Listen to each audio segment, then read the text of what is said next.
Sredin vrtinec, v današnjem pa o komunikaciji. Velikokrat se namreč zgodi, da zaradi nepravilne ali pa nespretne komunikacije zabredemo v težave ali pa jih povzročimo komu drugemu. Več o vseh nivojih komunikacije s psihoterapeutom Markom Korenjakom. Gospod Korenjak, dobro jutro. Lepo dobro jutro. Začela bi sicer zelo zanimivo stvarjo, ko nekoga spoznamo, ko nekoga srečamo, je vendarle le ta drug svet. Naš pogled je precej drugačen od njegovega in njegov precej drugačen od našega.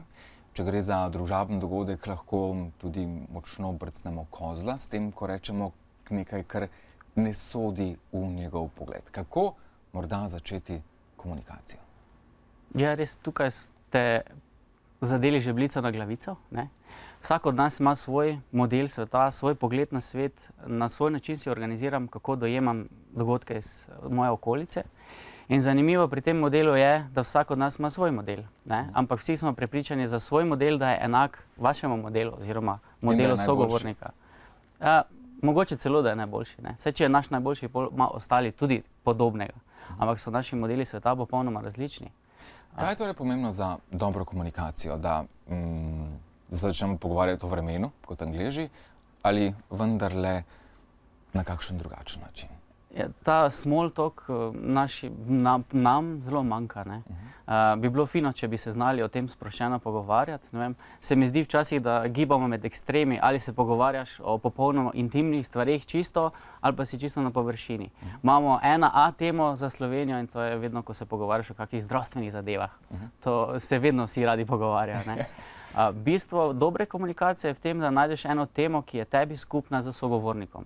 In čim to temo najdeš, potem se takoj spostavi dober stik. V bistvu formalno dober stik pomeni, da ko komuniciramo, imamo občutke zaupanja ali pa vsaj prijateljstva drug do drugega. In ta dober stik se da spostaviti s tem, ko najdemo isto temo. Ali je to vsebina, ali je to, kako smo oblečena. Čeprav moramo paziti, ženska komunikacija in moška komunikacija. Če smo videli kot moška enako oblečena, si bomo rekla, o super, kak imaš dober stil. Pri ženskah je to čisto drugače. Nekoga že ima v tem trenutku na telefonski liniji, namreč če imate kakšno vprašanje v povezavi s komunikacijo in seveda spretnostmi le tega telefona v roke in pokličite na telefonski številki. Lep pozdrav pa komu?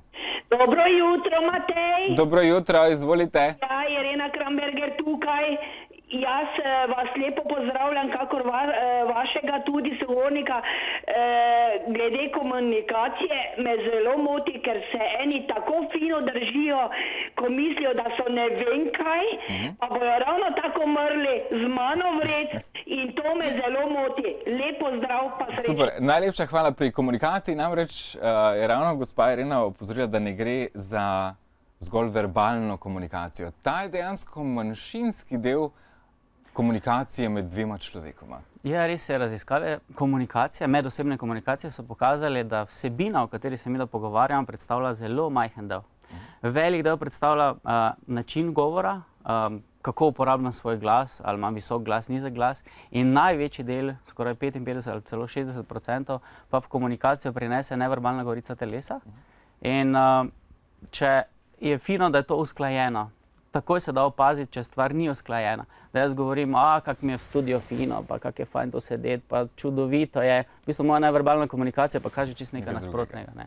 Kako danes komunicirati? Konec koncev, hiter način življenja. Vse komunikacije želimo hitro začeti, hitro priti do bistva, hitro zaključiti. Ponavadi se tudi ne posvečamo sogovorniku. To je verjetno tudi ena zelo velika napaka. Najprej moram povedati, da sem zagovornik tehnologije in imam rad tehnologijo. Ampak včasih premalo opazimo, kaj tehnologija prinaša, ne? Vedno več vidim mladih, ki so zaprti v svoj svet, grejo po cesti in so čisto v svojim MP3-jem in poslušajo svojo glasbo.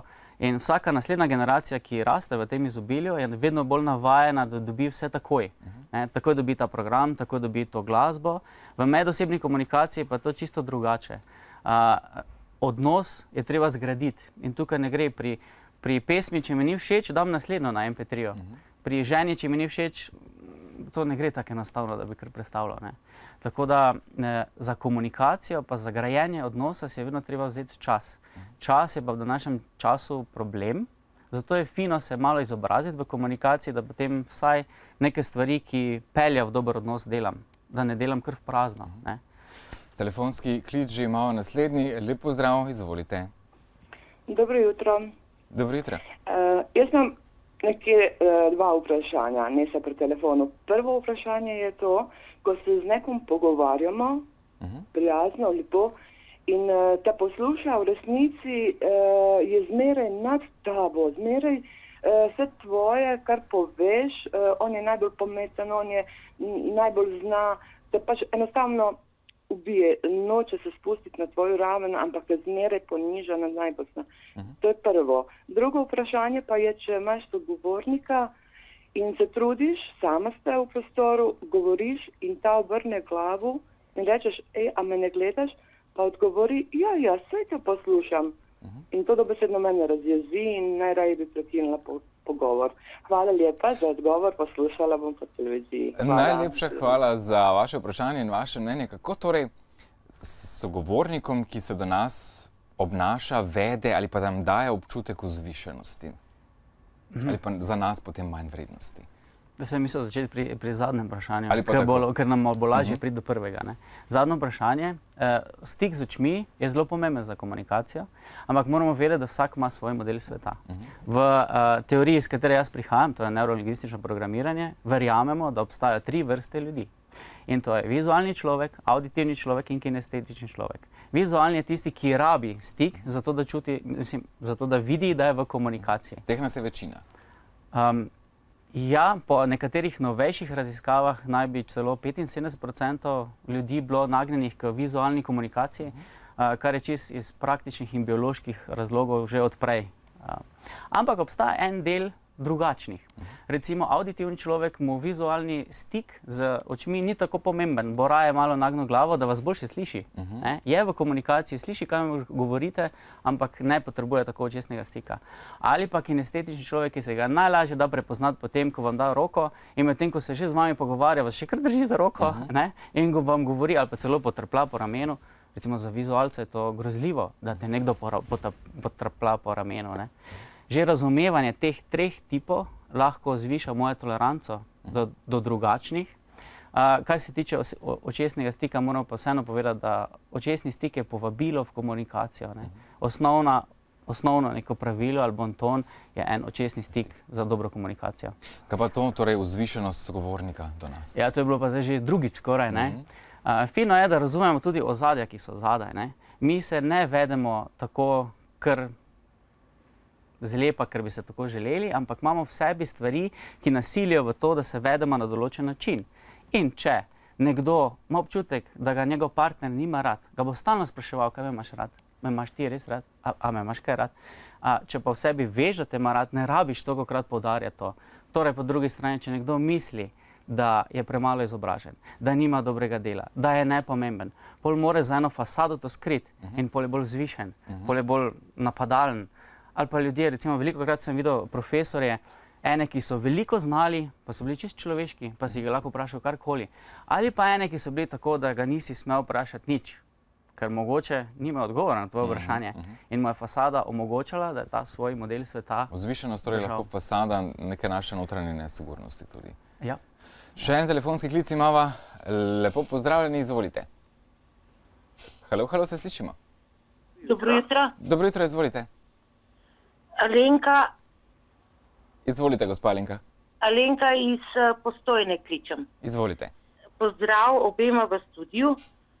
Imam pa vprašanje za strokovnjaka. Sem najemnica od približno 3000 najemnikov, ki smo v stanovanjih nepremičninskega sklada pokojninsko-invalidskega zavarovanja. Zanima me, kako bi gospod strokovnjak ocenil komunikacijo, kakršno imamo z našim lastnikom, dobaviteljem toplote in upravnikom, ki lahko rečem, da je ni. Ker ne odgovarjajo na nobena vprašanja, ki so kritika in tako naprej, in so se popolnoma zavili v molk. Kakšna komunikacija je firme, ki jo je ustanovila država in lupi upokojence dobesedno nam reže kožo s telesom. Hvala za vaše vprašanje. Slaba komunikacija, lahko rečemo v osnovi, če nam podjetje, ki ga plačujemo in ne moremo izbrati konec koncev tudi drugega, ne odgovarja. Kako morda doseči, da bo pa nekdo, na katerega se obračamo, vendarle dal svoj odgovor? Ja, najprej moramo ta primer pogledati, to je primer, ki je pravniški primer, mogoče ali pa ekonomski primer. Če ga pogledamo z vidika psihologije ali pa tega, kar se dogaja v medosebni komunikaciji. Komunikacija je običajno v medosebnem odnosu dvostranska. Obstaja pa tudi enostranske komunikacije, kjer samo ena stran vsili nekaj drugi in tudi ne pričakuje nobenega odgovora ali pa ne želi imeti odgovora. Take komunikacije so redke ali pa so zelo negativno sprejete tudi na drugi strani, ker čutiš, da te nekdo ne povabi v komunikacijo. Kaj narediti v primeru, ki ga je gospa opisala, mislim, da je to bolj primer za pravnike in ekonomiste. Z vidika komunikacije pa lahko midva potegnemo ven samo to, da dobra komunikacija je tista, ki poteka v obe smeri, kjer se oba sliši. Instant čas, tudi najin čas se je iztekel. Kako ta vpliva na sodobno komunikacijo? Ta čas, v katerem smo, ali pa družba, v katerem smo, nas sili tudi skozi vse, kar vidimo in slišimo, da uporabljamo vedno nove stvari. Če mi nekaj ni všeč, bom kupil nekaj drugega. Spet mi druga stvar ni všeč, bom kupil nekaj drugega. V medosebnih odnosih je pa stvar popolnoma drugačna. In zelo težko zgradim en dober odnos z svojim partnerjem na takšnih predispozicijah, s katere so me bombardirali že od tega, ko sem mali gor rastel. Da potem vse čakam, če se bom skregala, ja, čez 2 minuti pa se več ne bom skregala, pa bo vse fino. Ne gre torej pri komunikacijah jemati instanta in pri medsebojnih odnosih ne izpelje se dobro kot pri zamenjavi skladbe na MP3 predvajalniku. Najlepša hvala za vaše pojasnila. Zdaj se je najin čas iztekel, pa veliko vprašanj še ostalo neodgovorenih, tako da upamo, da daj drugič.